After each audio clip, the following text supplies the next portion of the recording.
I know I whined about the, N64 and how overrated that console is.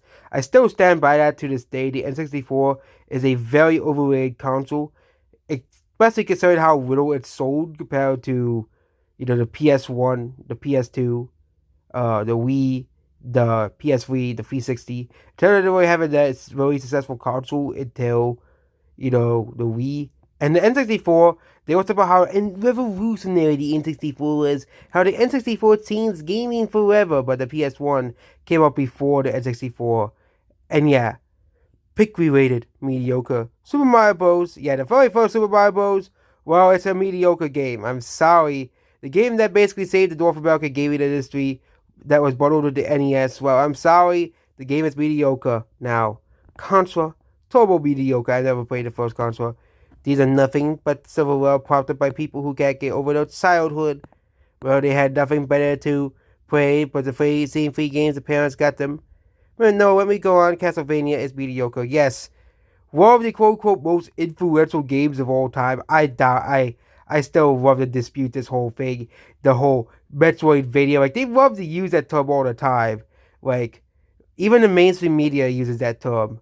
It has been that mainstream because kind of like with Dexit. So it really shows how much power having millions of subscribers for certain gaming channels can have, where it can basically give certain games importance that they really don't deserve. Both the guidance are mediocre. Super Technical Roll is mediocre. Release Ransom is mediocre. However, forget DuckTales. Sorry, that's dope mediocre. Super Contra, you guys are mediocre.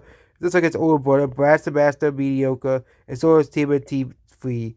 And he has had a handful of games of played, but rights will be forgotten in the dustbin of history, as another gimmicks made the nickel dime kids out of the parents' money. Okay, and it's just so funny that they're calling an entire generation of games mediocre. Like, yes, the N64, no, the NES is definitely dated compared to today, obviously.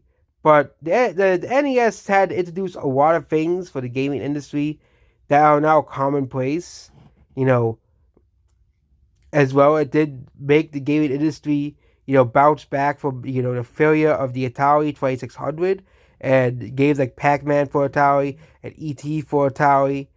But yeah. But apparently, these games are just too embarrassing to this guy as well. I'm surprised they didn't mention Metroid. But yeah. I bet a lot of 80s kids are going to be pissed off. I know 80s kids, they're way older than 90s kids, obviously. They're starting to get into their 40s. Yeah, time goes by very fast. People who grew up with the first Mario Bros, yeah, they're starting to get into their 40s.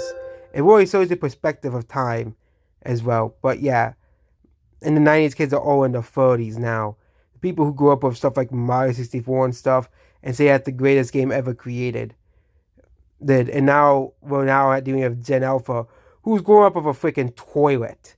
So yeah, that's about this video here. Goodbye.